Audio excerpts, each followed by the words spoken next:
So good morning, buenos días a todos. We're really excited to have you here to launch our 2022 People's Policy Series, our monthly meeting. With us today is Cathryn Paul from CASA. I'm so excited to have her. I realized after once I invited her that she launched our 2021 People's Policy Series meeting. So it's really great to have her back. I'm going to add a link for you in the chat that will give you a quick overview of some of the things we did over 2021, just so you can see it. It's a short summary. We really did get a lot rolling in 2021, and we're eager to keep going in 2022. So today what we're doing is we're beginning by framing where we are right now. And as you well know, the national and even global pictures are really evolving quickly. Everything from the recent Department of Homeland Security National Threat Assessment that placed domestic white nationalist extremists at the top of the list, to our recent invasion yesterday of Ukrainian territory by Russia, and the arrival of a new COVID-19 Omicron subvariant, the BA.2. They're telling us not to worry about it, but they're also saying that is as transmissible as Omicron and as virulent as the earlier virus and Delta. At the same time, and I think we all share this, we're all tired. We're concerned. We've got a lot coming at us. There's the Great Resignation. So a lot is happening.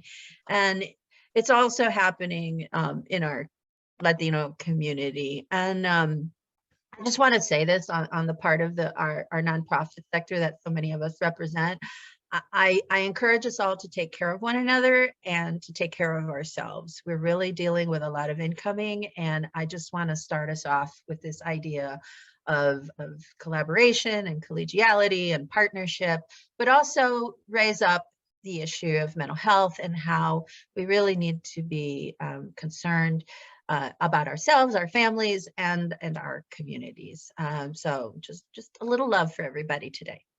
Obviously, we don't know what these types of events mean for all of us yet, but what we do know is that we're more than likely going to have to pivot at some point throughout the year as we are impacted, just like we've done throughout the pandemic.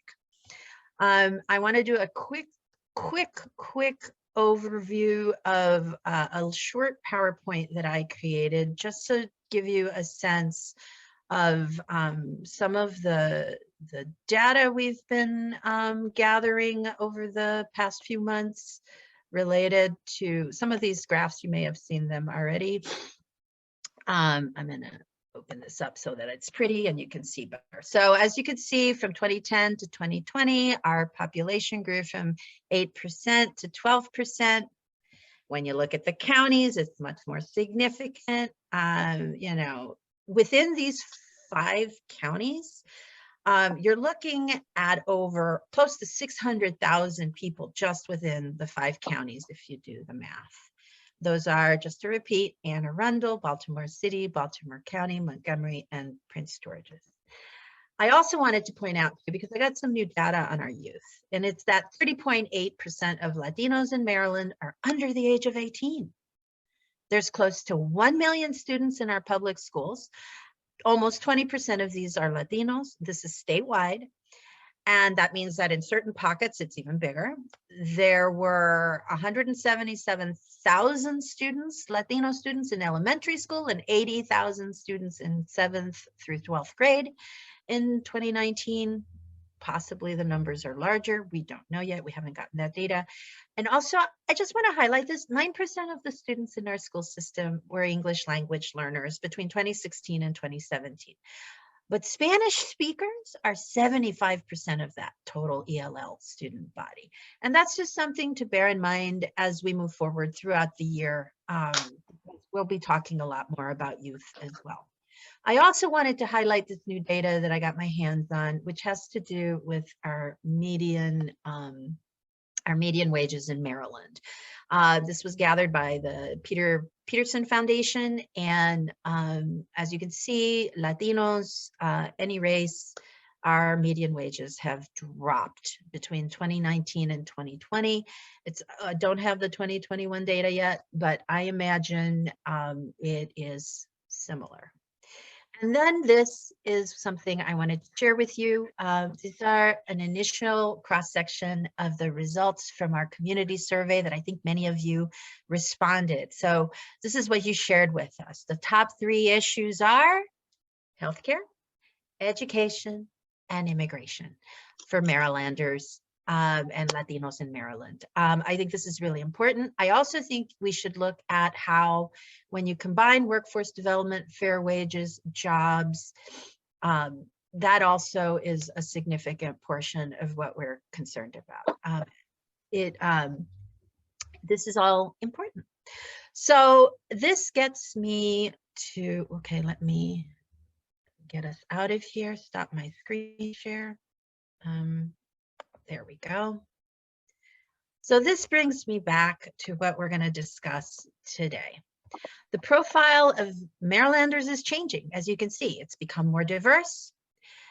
Immigrants are also in the national picture today. I don't know if you've seen this, but many advocates and now 14 attorneys general have asked that Alejandro Mayorkas, the head of the Department of Homeland Security, which is also where ICE and Border Patrol are housed, have asked that he step down from his position. They're very unhappy with how he's interpreted a lot of the immigration rules, or chosen not to interpret.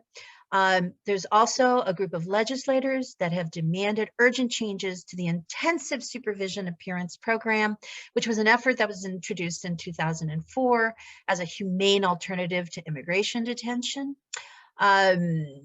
No word yet from the Department of Homeland Security, but with the pressure on, I hope that Secretary Mayorkas starts paying attention.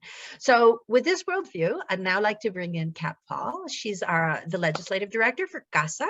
She's going to chat with us about some of these ideas that I've just laid out in front of you. So let's start with the big picture question, Kat. How do you see these big picture items, how they've converged together at this point in time, and how they impact us here in Maryland for the Latino community and the community at large? We're in the 3rd year of the pandemic. Maybe give us some top line thoughts on that. Absolutely. Dr. Lemus, I just want to say, first of all, can you guys hear me okay? Absolutely. Oh, excellent, excellent. Okay. Dr. Lemus, first, I just want to say thank you so much for having me. I truly, truly appreciate it. I am very excited to be here representing CASA today because we are doing some really, really amazing work, not just CASA, but all of us who are on this call, and so many folks from across the state are working really, really hard in Maryland to get some really important legislation passed. I love that you framed up what's happening on the national level, because as the Maryland legislative lead, what is important for us to focus on in Maryland is that we can make really, really impactful changes on the state level. We cannot just keep relying on federal immigration reform, right, to be the answer to everything. That is a deflection of responsibility, a deflection of leadership, and there are many, many items that we have to tackle right here in Maryland.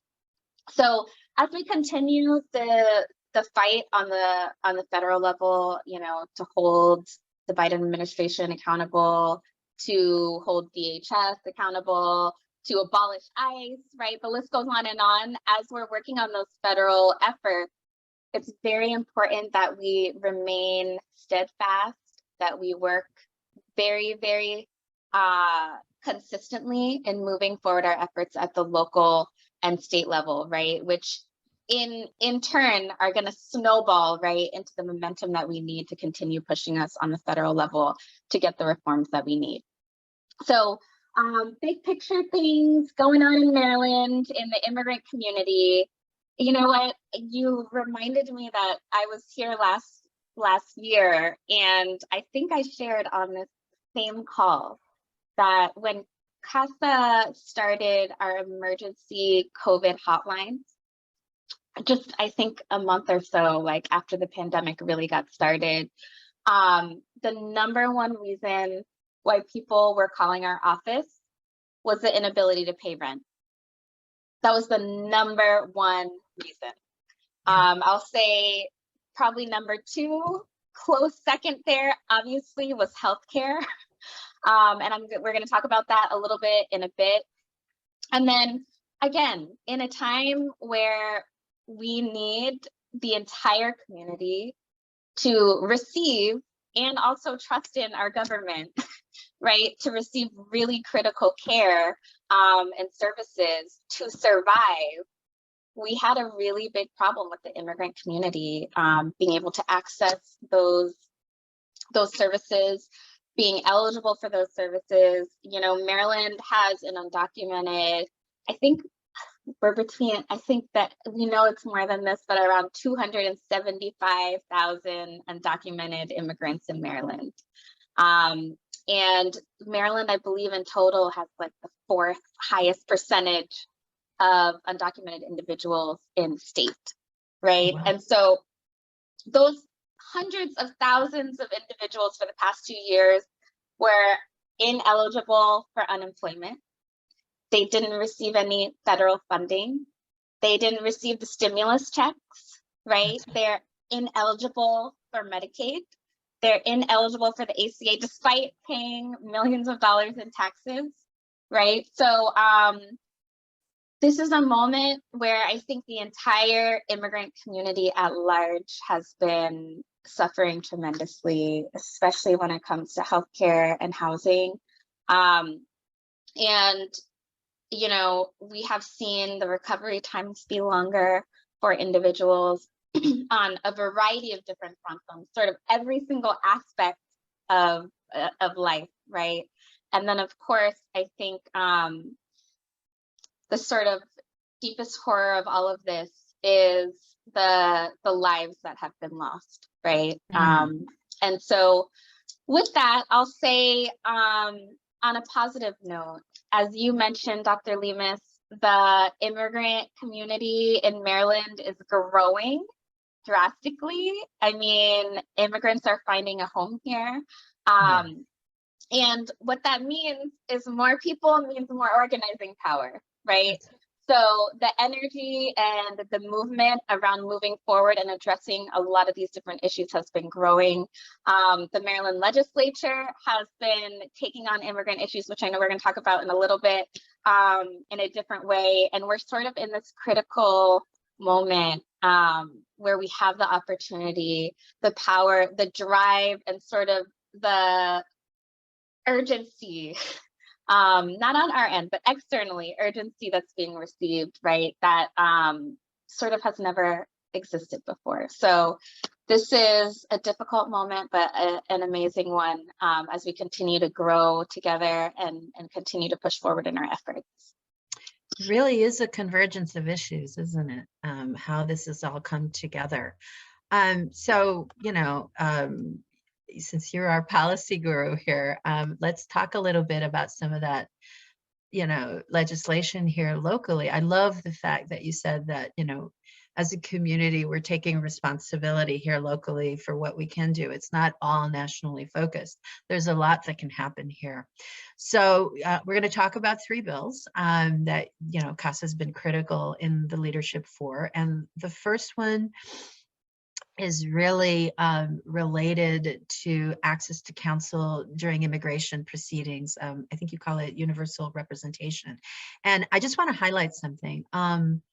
There were, just in December, 180,000 migrants were apprehended attempting to enter the United States from Mexico. And at this point, it is thought that 2021 had a record in a number of apprehensions in 2021, almost 2 million, which is really, really unusually high, especially given that because of the pandemic, you know, and the hostile environment, it had diminished so much. Perhaps you could talk to us a little bit about this need for representation, because if that says anything to me, is that it's more important than ever, right? Oh, absolutely. Absolutely. And, you know, our fight for universal representation has has been happening on the federal level, I think, forever. Yes. Right? And the short, quick, and dirty, like 101 on this is that normally when you go to court, right, if you don't have money to pay for a lawyer, you get access to a public defender. Why? Because we believe that people need access to legal representation to have a fair chance at justice in their case, right? That's what happens when you normally go to court, okay? Now, in immigration court, you do not have that right. And we want to change that. We would like to expand legal representation. I'm talking state-funded legal representation to all individuals who are facing deportation, who are going to immigration court. This bill is specific to individuals who are detained in Maryland, or excuse me, Marylanders who are detained. And what the bill does is it establishes a program that provides legal counsel to individuals regardless of where they're detained, right? Who are detained in ICE detention when they're facing deportation. I mean, I feel like, and I'll reference us back to where we were last year, because last year what we talked about was ending private ICE detention. That's right. That's right. To say thank you to everyone on this call, because we had a pretty incredible victory last session. We were able to pass the Dignity Not Detention Act. This bill ended private ICE detention in Maryland. It ended the 3 existing contracts that our local jails had with ICE, which is amazing. So actually starting in October, those contracts will be completely phased out. The bill did a number of other things as well, including keeping police officers from asking about immigration status. Oh, yeah. The bill was vetoed by the governor, and there was just an overwhelming, incredible movement that pushed that forward, and it was overridden just in December. So that is a major step forward in terms of ending. And you were on that too. Oh, yes, yes. That took years of work to do. And again, I want to thank everyone, because it is not easy. There will be transition. The work is far from done, but we have taken a major step forward in doing our part in Maryland, right? In the national movement to like ending ICE detention and ending mass incarceration of people, and specifically in this case of immigrants. So, you know, I really view this bill, the Access to Counsel in Immigration Proceedings, as sort of like the unfinished business of dignity not detention, right? We did what we had to do to close the detention centers in Maryland, but there are still Marylanders that are detained all over the country, right? ICE just can choose wherever they want to detain folks, right? So we have our Maryland residents and neighbors and friends who are detained in Virginia, in Georgia, all over the place, right? And without access to counsel, they have almost zero chance of winning their case. In Maryland, 81% of individuals went before an immigration judge without a lawyer to defend themselves, right? I'm talking no language barriers, right? Just how complex immigration law is. How can you expect anyone, right, to defend themselves in immigration court? So I will say that where we are right now on the bill, we had 2 really powerful hearings. We made a very strong case. There was very little opposition, except for, of course, the anti-immigrant, sort of the normal anti-immigrant voices that we usually hear. And now what we're doing is pushing the House and Senate committees to get this bill on a voting list as soon as possible. We have been urging the chairman not to wait until the last minute. We have an expedited timeline this session with the transition of the governor in terms of how long we have to override any vetoes, right? Like dignity not detention was vetoed. So the timeline is tight. Really, the next 4 weeks in Maryland are going to be our critical moment to move this bill forward. Right. So there's two points that were raised. Well, that one point that was raised and one that I have a question about. Someone mentioned in the chat that it's true about resources not being received by immigrants, excuse me, but that they did receive help with rent and mortgage. Was that at a state level or was that mostly at the county level? I thought it was a lot of county Oh, level. that's a great question. Yeah, so there are different funds where individuals can receive relief. In the early stages of the pandemic, most of those federal funds could not be used for undocumented individuals. Some of that was clarified, money was moved around. There were different requirements. It does vary by jurisdiction. Right now, in most of the main jurisdictions, if you are undocumented, you are eligible to receive rental assistance. Actually, CASA started a rental assistance program. So we've been working with individuals to help them to apply for this rental assistance. Now, I will say this, there are major issues with this. One is the actual rollout of assistance.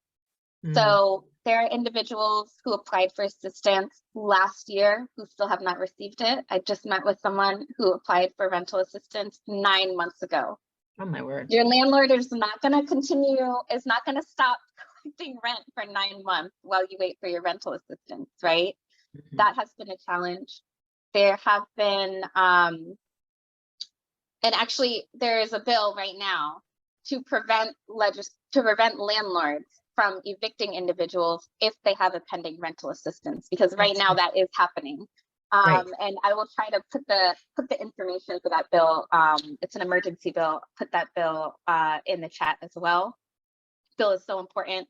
The other thing is, undocumented immigrants are in a unique position to be exploited, right, in their housing.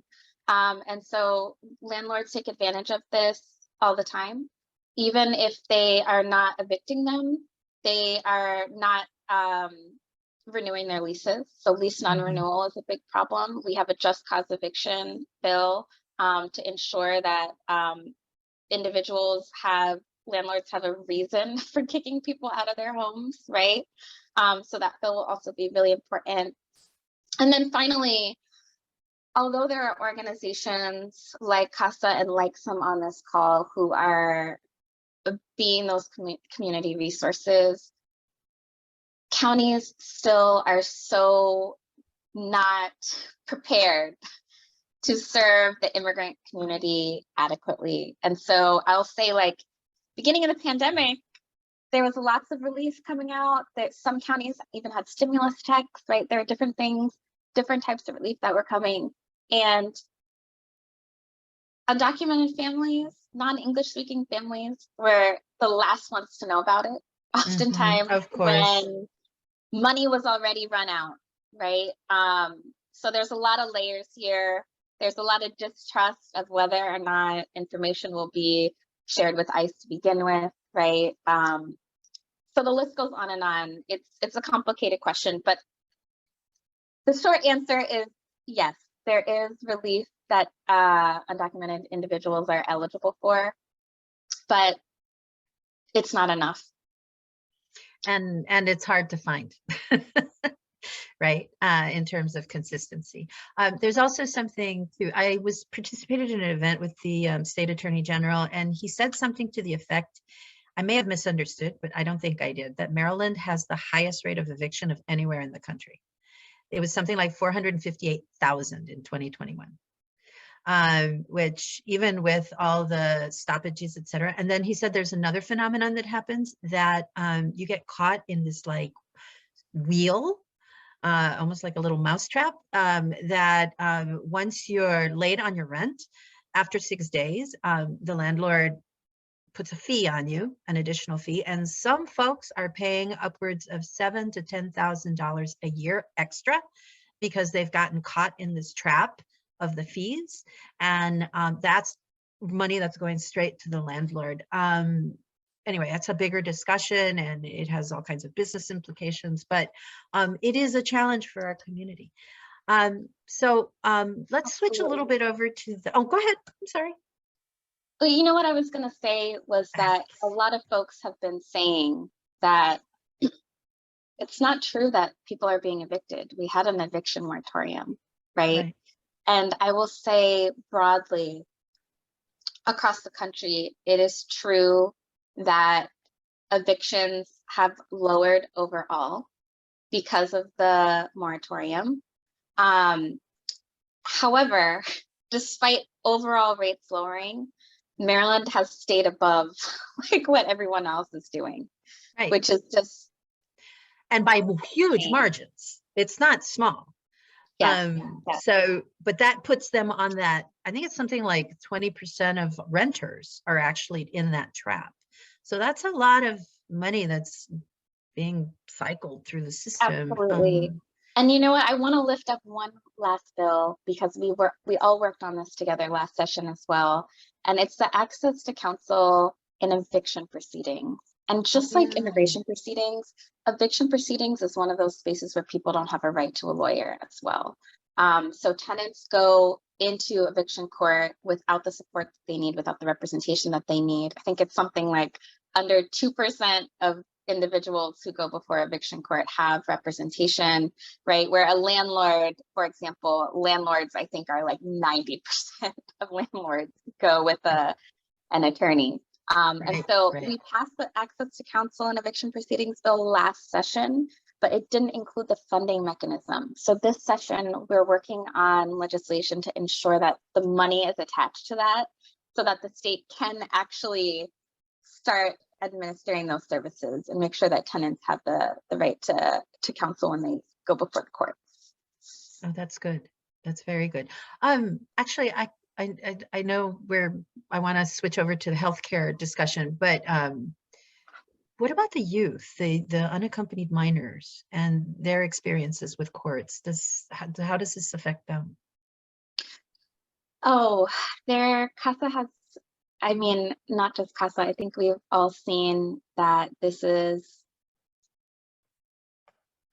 something that we have got to tackle. And on the local level, there are efforts to support these individuals,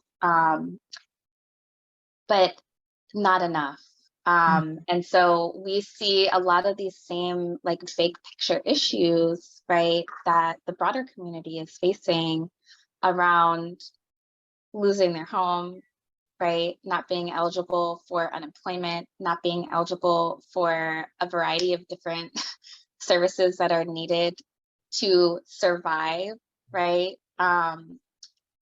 Unaccompanied minors not seeing a doctor for like months, years, not seeing a doctor. I mean, I think a lot of these big picture issues that the undocumented community is facing broadly, right, are just sort of emphasized for our youth, right? Because the stakes are so much greater for our young people who are facing so much right now. So a lot of our local folks at CASA have been working to do our best to address this and serve those individuals, but we have a long way to go. Right. Our counties and state are certainly not doing what is necessary. I see some in here. We have some really great advocates here. We need to be clear that the immigrant community are hard workers and that many of them lost their jobs during the pandemic. And so they were without work, and that's why they've been asking for assistance. It's not because they're looking for a handout. They really are in trouble. And I really appreciate that, because that returns us back to the humanity of all of this. And, we help each other when we're in need. So let's pivot a little bit over, because you got lots of bills, girl. So let's talk a little bit about, I'm going to switch order. Let's talk about the Healthy Babies Act. One of our members on the call says that in our home visiting services, we have seen trends of maternal health and pregnancy-related health issues strongly impacted with long-lasting consequences, which I feel is kind of like a really good way of opening up the Healthy Babies Act, or the discussion around it, sorry, not the act itself. It's so critically important that our moms have access to healthcare before and postpartum. Maybe talk to us a little bit about that, Bill. Absolutely. I am so excited about this bill, and just about the healthcare efforts that are happening in general, because, you know, we're sort of in this, I mentioned this moment that we're in, you know, I think in all of the difficulty that our community has faced,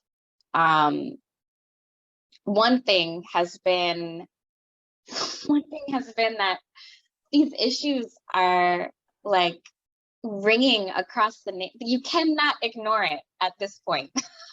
Right? Things are so drastic, so dramatically inequitable that they cannot be ignored. And so the legislature has been looking at healthcare because of the pandemic in a way that they never have before. We had a wave of progressive leadership enter into the House and the Senate. Our president and our Speaker of the House alone have sort of set a completely different stage for the bills that are being taken up. Right, this wave of freshman legislators that care so deeply about this issue. Sort of the landscape. What I'm trying to say, the landscape is aligning, right? Finally, right? Which of course is all a result of like the organizing, the grassroots efforts, all that advocacy that's been done. So Healthy Babies, the Healthy Babies Equity Act is sponsored by one of our champions that we all know and love, Delegate Pena Melnick in the House, the Vice Chair of the Health and Government Operations Committee. I just want to take a moment to acknowledge her and her greatness, because she has been leading and championing these issues forever. So she, with her leadership, I know we can get this done. And then in the Senate, our amazing sponsored Delegate Clarence Lamb, who many of you guys know as our sponsor for the Driver Privacy Act last session, who helped us bring that home to make sure that ICE is not digging into the NBA database. He's sponsoring this bill in the Senate. And so the bill is pretty straightforward. It opens up Medicaid to women or pregnant people, regardless of their immigration status. That's it. It's not revolutionary. It's not asking for a brand new program or anything. It's just removing immigration status as an eligibility barrier. Now, here's what's crazy. 17 states have already done this. Right. 17 states. Like Virginia has done this. That's insane that Virginia is moving forward on protecting our community, right? Come on, they're our neighbor. Be nice. I mean, listen, it is, Maryland is lagging behind on this issue. It's not a controversial one, right? Mothers and their babies need to be safe and healthy. The list goes on and on the impacts of prenatal care, right? I mean, the way that prenatal care can prevent diseases, can prevent deadly complications or long-lasting complications for both the mother and the baby, right? And this is, I think, a bill that we would love to expand Medicaid to all individuals. But this is a starting point. This is a starting point during an election year, during a difficult time in the legislature, for us to start, right, and work towards our greater goal of expanding Medicaid across the board. Right. I just put a link in the chat that I found yesterday. U.S.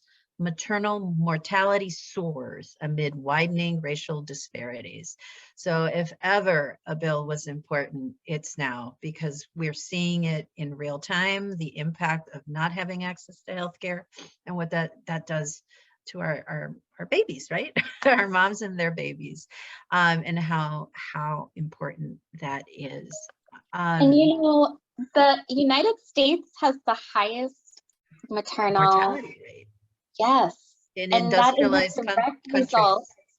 It's a direct result of our inaccessibility to healthcare. I mean, it's striking. It's health equity barriers, right? It's Yes. those health equity barriers that we've all been trying to figure out how we can eliminate to ensure that our communities have the ability to stay healthy and to live long lives so that they can raise their children and keep doing what they do.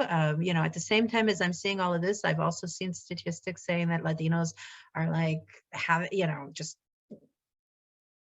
building new businesses, small micro enterprises, small businesses. That's what we do. We're an enterprising community. To Cecilia's earlier point, that we don't really like asking for help. You know, we're not joiners. We like to do things for ourselves and lift ourselves up and lift those around us. And so I think we're really, you know, it's a serious contrast in what's been going on, well, everywhere really.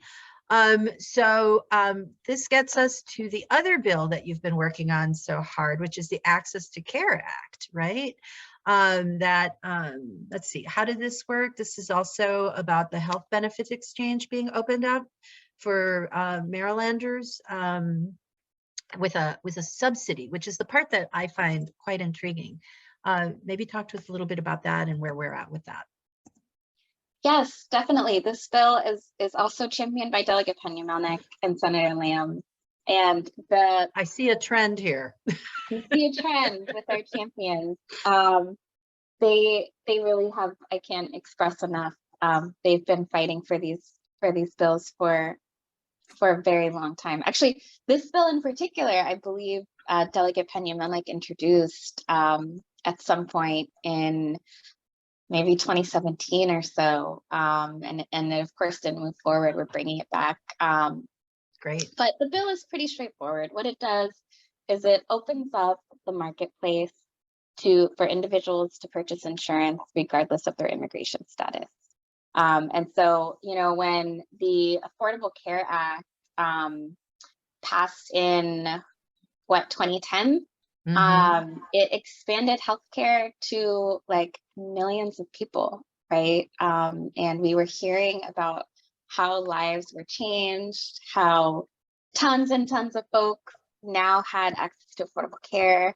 And the entire time, our undocumented community was excluded from the ACA. Now, Maryland has the health benefit exchange, right? So some states have their own exchanges, right? Which means they can make some adjustments to the federal requirements, right? And so they can ask for them, what is it? Not an amendment, but not a pass, but a waiver. Thank you. That's the word. Yes, yes. And so actually one of the things that the bill does is it requires the state to apply for a waiver that allows Maryland to make this change, right? Because it's a federal program, right? They have to apply for this special waiver to allow them to make this change. And then it sets up, like you mentioned, Dr. Lemus, it sets up a subsidy program. So there are, because we likely won't be able to use federal funds, the subsidy program is set in place so that we can use state funds, right, to basically offset the insurance costs, right? So individuals who are undocumented can pay, right, the same amount that a normal, you know, the greater population would be able to pay who's normally eligible.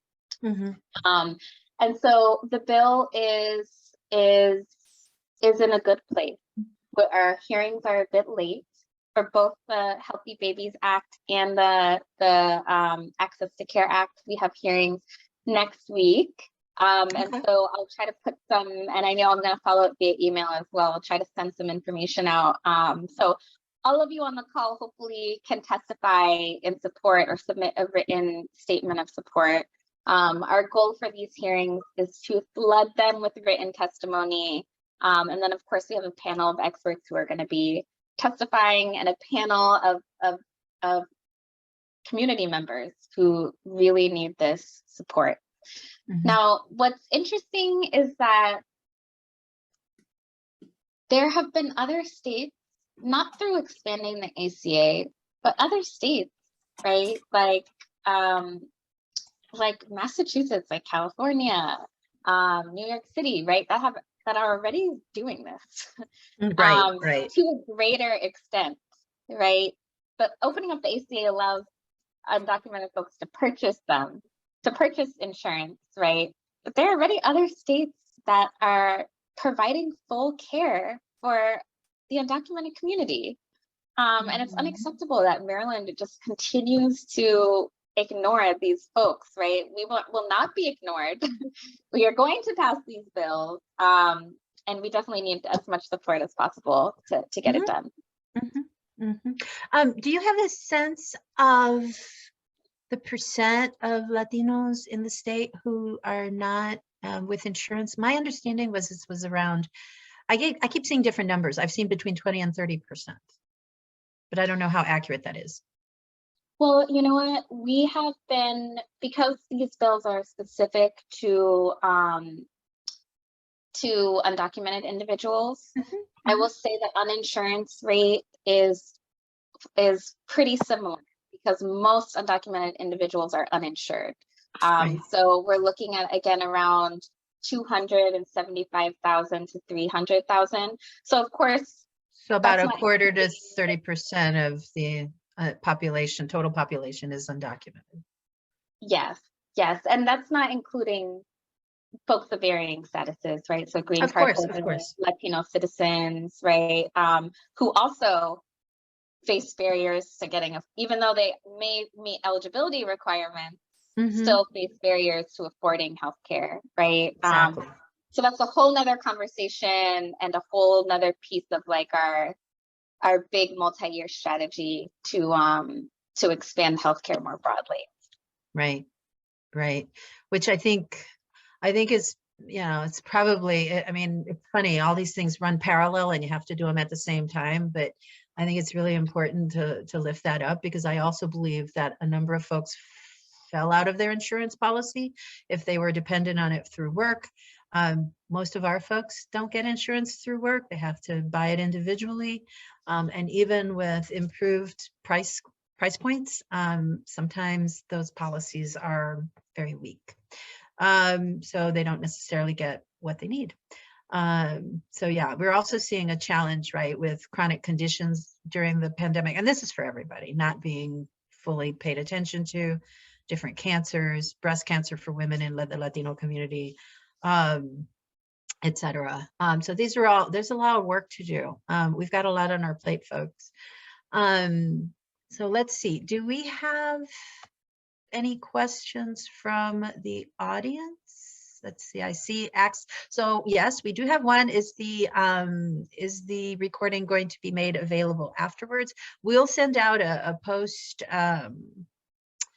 event little response to everybody, and it'll include the link to the video. So what else can I ask you, Kat? You're such a font of information. So, okay, so we've been talking a lot about healthcare and immigration. I know you have a crystal ball that you look at. What other areas of concern do you think we should be staying on top of that relate to this? Because, one of the things I know that is that when I look at healthcare equity, a lot of it has to do with social determinants of health, which are these socioeconomic variables. We've talked about housing and rent, access to capital, et cetera. What else should we be paying attention to? Maybe share your thoughts on the economic and education side of things. Yes, absolutely. I will tell you, I wish that I had a crystal ball. One that worked.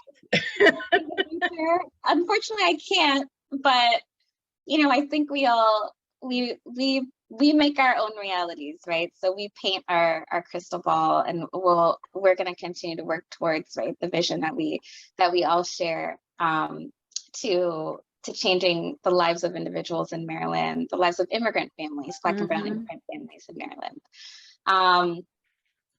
All right, we talked about some of the immigration stuff. We talked about healthcare. We talked about housing. I can't emphasize enough that housing is a crisis. Our community, they are facing eviction all the time. The time. And we are, there is a struggle to ensure that the protections are in place for those individuals. So some of the healthcare bills that housing bills that I mentioned are going to be extremely important. On the education front, there is so much happening. We were all involved in that fight to pass the blueprint. And what a mess. We did what we needed to do to get, to the greatest extent, as much as we could for immigrant students, right? However, we are now in the implementation phase, and the implementation has been messy, okay? And so there's quite a few efforts to ensure that ELL funding stays in place, is distributed adequately, all that kind of stuff we need to monitor very, very closely. Governor Hogan made some education cuts to the budget in Prince George's and Baltimore City. I'm sure many of you guys saw that. And it was just rebirth thanks to, I think, again, the incredible advocacy efforts of individuals who care deeply about our Black and Brown students who said, no, you can't do this. And so that was a recent victory, but we have to stay vigilant. We have to stay consistent in watching the blueprint roll out and making sure that we make sure that our schools who are most at risk are not being ignored, right? That they're being prioritized just as we intended them to be in the bill.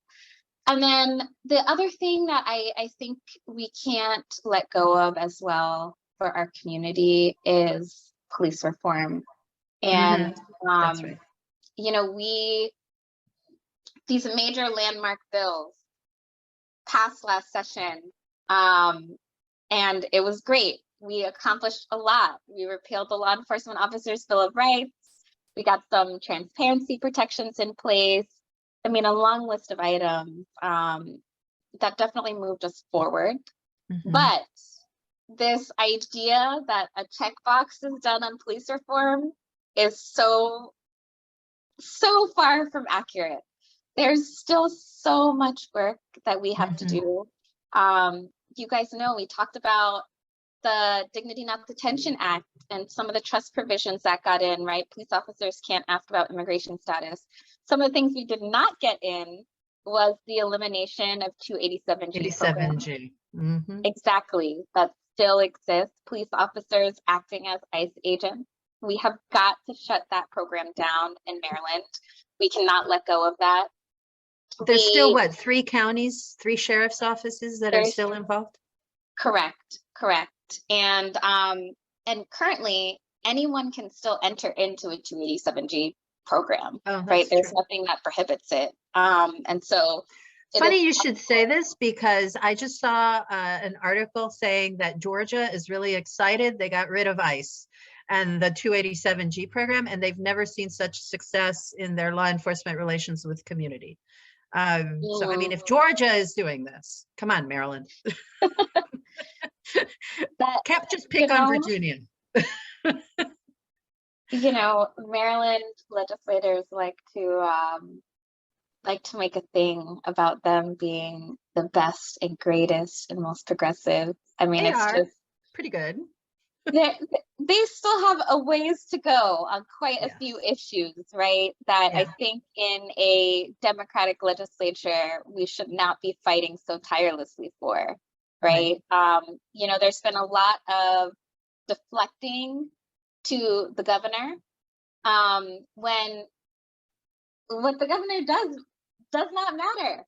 We can override him. We have the power, we have the votes to do it, right?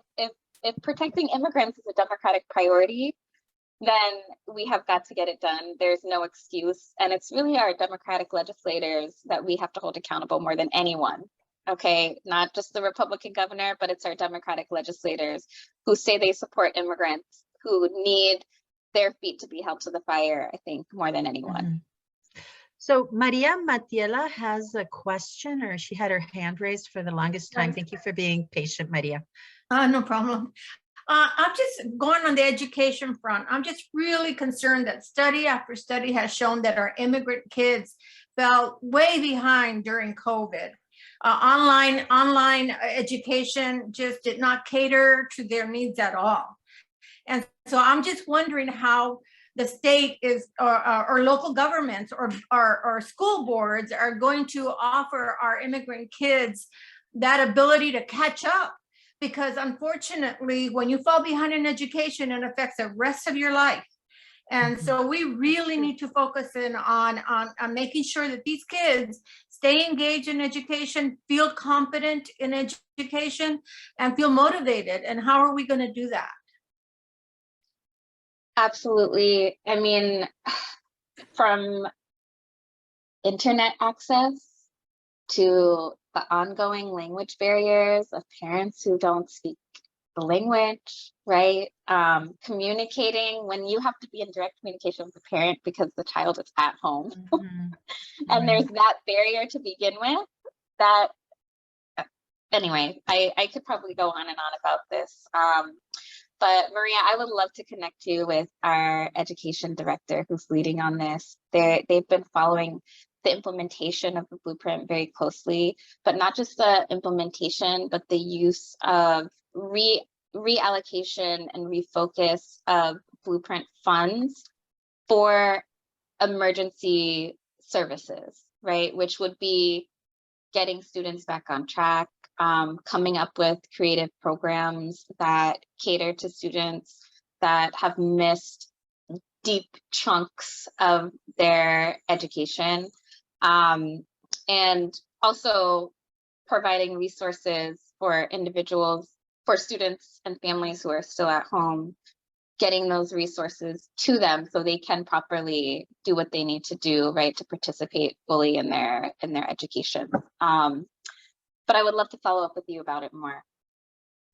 Wonderful. So we're down to 6 minutes. Does Julie Ma asked a question that I think is important. Just it's a quick background. Could you tell us a little bit about what 287G is? We talked about it at length and we never described it.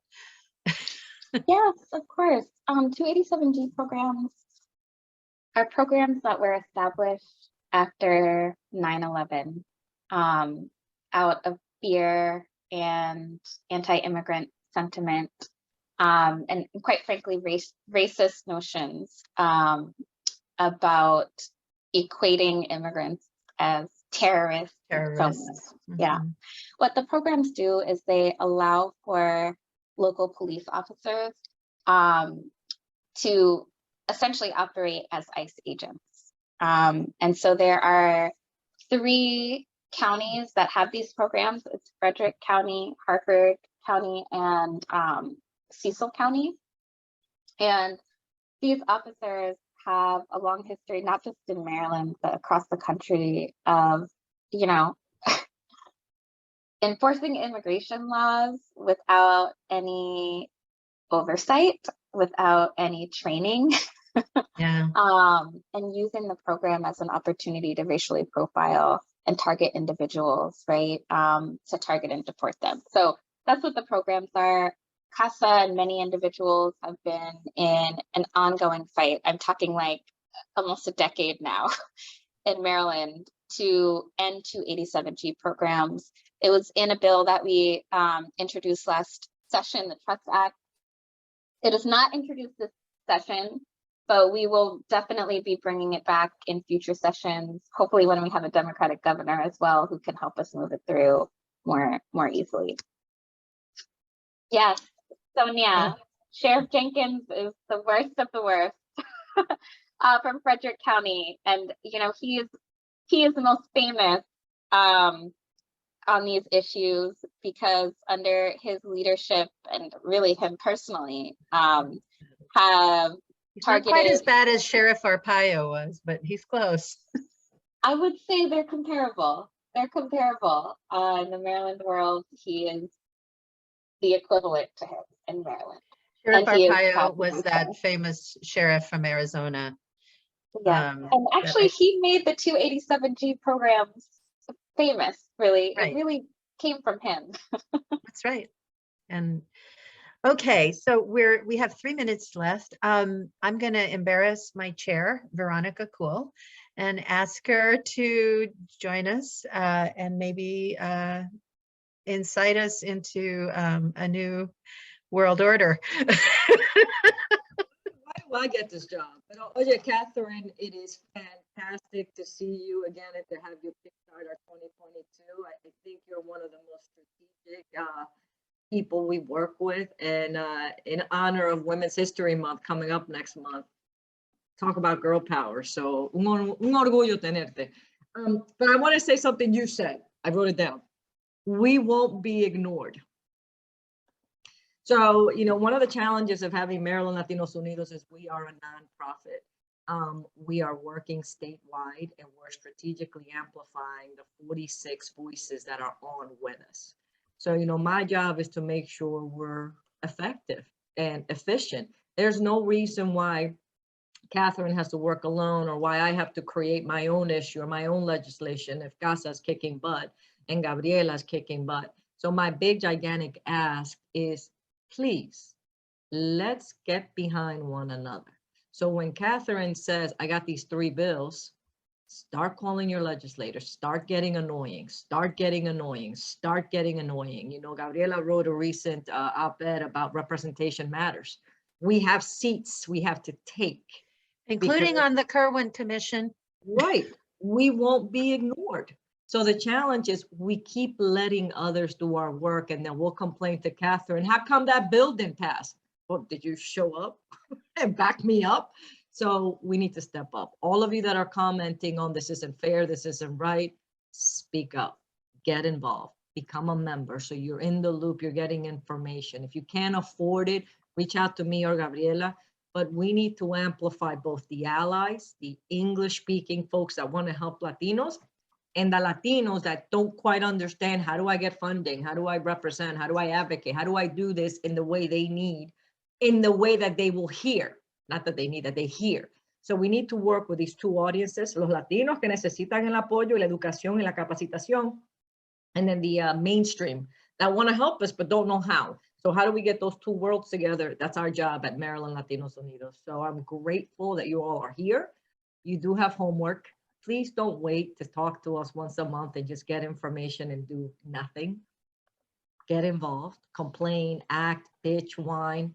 And I always use, you know, bad words. So my apologies to those of you that have sensitivities. I'll do it in Spanish next time. So only Spanish. Peor. Yeah, es peor, es peor. Pero no, seriously. It's a big, I'm very, very proud of the accomplishments of Maryland Latinos Unidos with Gabriela leading this awesome charge, the allies with CASA and CAD and folks like them, and all of you on. So get involved. We have a lot of committee work. We have a lot of advocacy, and we're not, it's not just us, it's all of us. So make sure you show up and participate. And in honor of Black History Month, to our fellow Afro-Latinos, I know you have a very rich and diverse, complex identity that contributes a lot to our country. So taking a little pause to remind folks that may not understand that our cultures are 20 plus different countries hailing with influences from Africa, the Caribbean, all over the place. So take a moment to maybe be aware of the richness of our Latino culture and history in Maryland. So un abrazote a todos. Gracias, Gabriela. And a ti, Veronica. And so one last thing, Kat, it appears there's a number of folks who would love to sign on to your letters and action alerts. So get them to us and we'll get them out to everybody, and we'll get you some more advocates to break down the walls, break down the barriers. Thank you so much, everyone. Thank you so much for joining us. I think this has been phenomenal. I look forward to 2023 when you'll open it up again. This is your slot now, Kat. Okay. Have a Dr. great Lehman, day, thank you everyone. so much. Thank you. Thank you. I look forward to working with all of you. I put my email in the chat. Feel free to reach out. And it might take me a minute, but we'll get this done. Thank you so much.